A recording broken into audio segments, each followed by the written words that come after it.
아침 묵상 하루 한 장 시작하겠습니다. 먼저 기도하시겠습니다. 주님 감사합니다. 에스더서를 시작합니다. 보이지 않지만 저희와 함께 하시는 하나님, 오늘 이 말씀을 통해서 우리의 믿음의 눈을 열어 주시옵소서.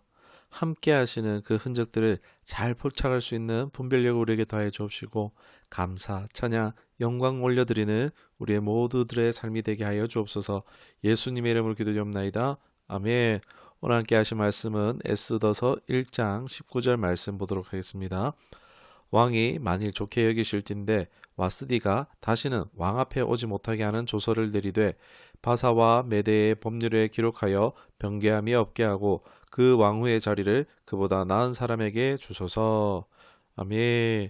오늘 말씀의 제목은 악을 선으로 바꾸시는 하나님이라는 제목으로 말씀을 나누도록 하겠습니다. 로마서 8장 28절의 말씀 보면은 모든 것이 합력하여 선을 이루느라라는 말씀이 있습니다. 여기에서 모든 것은 좋은 것도 분명히 있겠지만 반대로 악한 것도 포함되어 있음을 말합니다. 즉 하나님께서는 악한 상황조차도 선으로 바꾸시는 능력이 있다는 것을 말합니다. 오늘 우리가 읽고 있는 이 에스더는 악한 상황을 선으로 바꾸시는 하나님의 능력을 잘 보여주는 말씀이라 할 수 있습니다. 하나님의 직접적인 개입은 전혀 보이지 않지만 일련의 사건들을 통해서 하나님의 섭리가 어떻게 역사하는지를 암시하고 있습니다. 이러한 사건들은 후에 등장하겠지만 하나님의 백성들을 구하는데 어떻게 작용하고 어떻게 역할하게 되는지 인간의 자유의지를 사용하여서 그것이 악일지언정 하나님의 뜻을 이루는 것을 잘 보여준다라고 할 수 있을 것 같습니다. 먼저 에스더서의 배경을 살피면 에스더서의 사건은 기원전 5세기, 그러니까 기원전 486년에서 465년 사이로 아하수에로 왕 때 역사서에는 이제 크세르크세스로 알려져 있습니다. 이때 일어났습니다. 유대 역사상으로는 바벨론 포로기에서 유대인들이 귀환하기 시작한 후 2차 포로 귀환 이전 시대라고 할 수 있을 것 같은데 당시 바사, 곧 페르시아가 막강한 권력을 자랑하던 때였습니다. 에스더서는 이러한 시기에 페르시아 제국에 남아있던 유대인들의 이야기를 담고 있습니다. 이 에스더서 1장의 대략적인 내용은 페르시아 왕 아하수에르가 왕위의 위험을 과시하기 위해서 국가적인 잔치를 베푸는 장면으로 시작하고 있습니다. 이 잔치는 180일 동안 지속되었고 왕은 자신의 영광과 부를 선보였습니다. 그리고 잔치 마지막 날 왕은 왕후 와스디를 소환하여서 그녀의 미모를 귀족들에게 자랑하고자 했습니다. 그러나 와스디 왕후는 왕의 명령을 거부하였고 이로 인해서 왕과 대신들은 그녀를 폐위시키기로 결정하고 맙니다. 이 에스더 1장에서 아직 에스더는 등장하지 않습니다. 오히려 에스더가 등장하는 계기에 대해서 먼저 기록했다라고 볼 수 있겠습니다. 이 장면은 하나님의 섭리와 인간의 자유의지가 어떻게 상호작용하고 있는지를 보여주는 예시라고 할 수 있겠죠.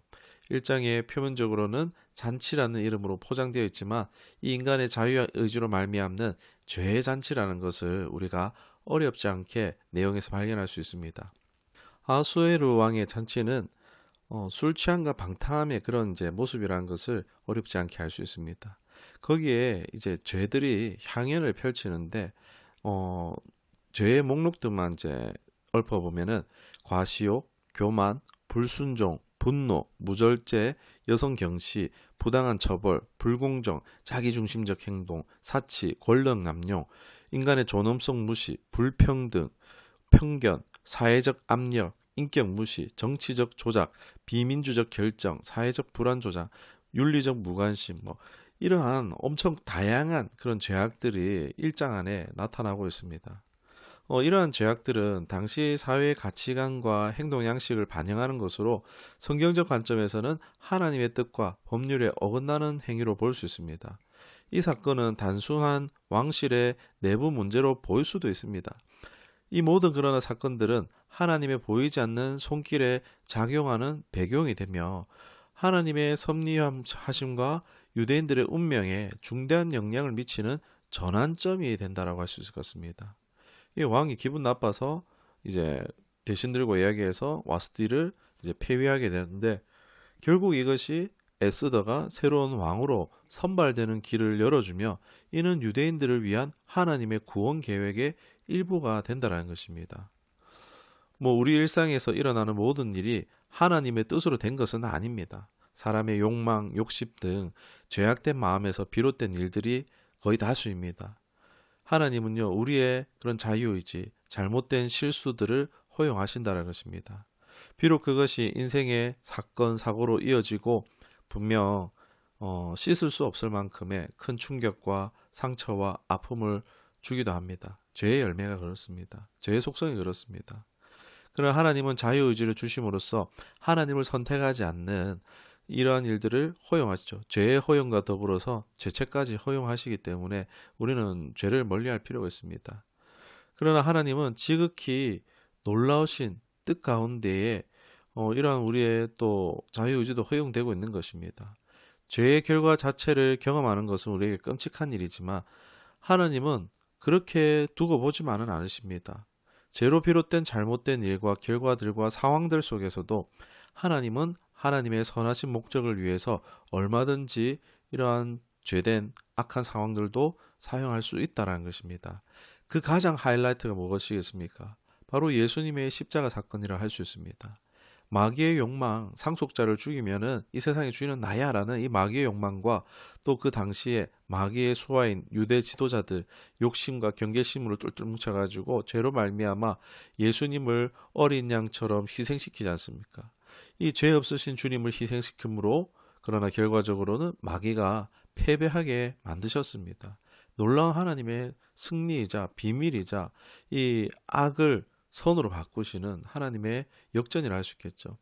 인간의 죄악을 통해서도 하나님의 선의 뜻을 드러내는 방식은 하나님의 고유하신 사역의 방식입니다.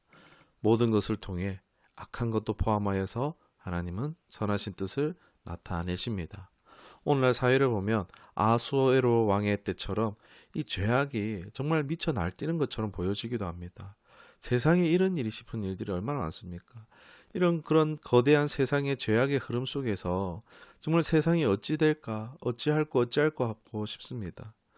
하나님은 우리가 이 예측할 수 없는 돌아가는 이런 세상 가운데에서 그 안에 일어나는 흥망성쇠를 통해서 보이지 않지만 그 모든 상황을 사용하셔서 자기 백성들을 지키고 돌보시는데 사용하고 계신다는 것입니다. 그렇다고 죄악을 지어도 된다는 얘기가 아닙니다. 죄책은 분명히 따르기 때문입니다. 이 말씀을 대하면 우리가 어떻게 해야 될까요?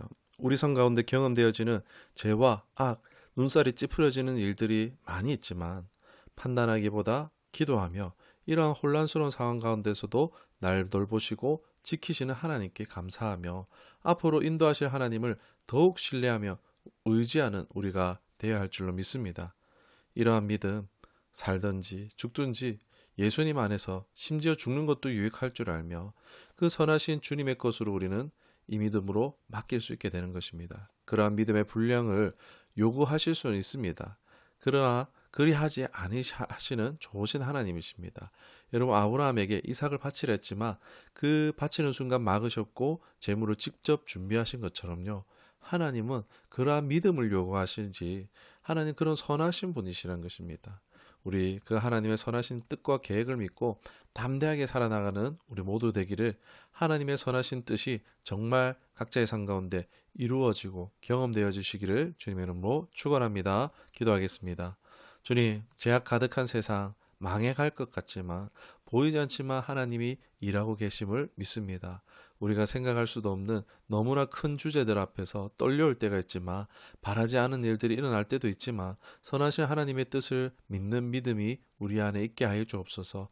당장 선한 일이 보이지 않아도 결국 선하게 하실 하나님을 굳게 믿는 믿음을 우리에게 허락하여 주옵소서. 그리하여 믿음으로 말미암아 각자의 삶에 하나님의 선하심이 경험되기를 원하옵고 우리 구주 예수 그리스도 이름으로 기도드리옵나이다. 아멘.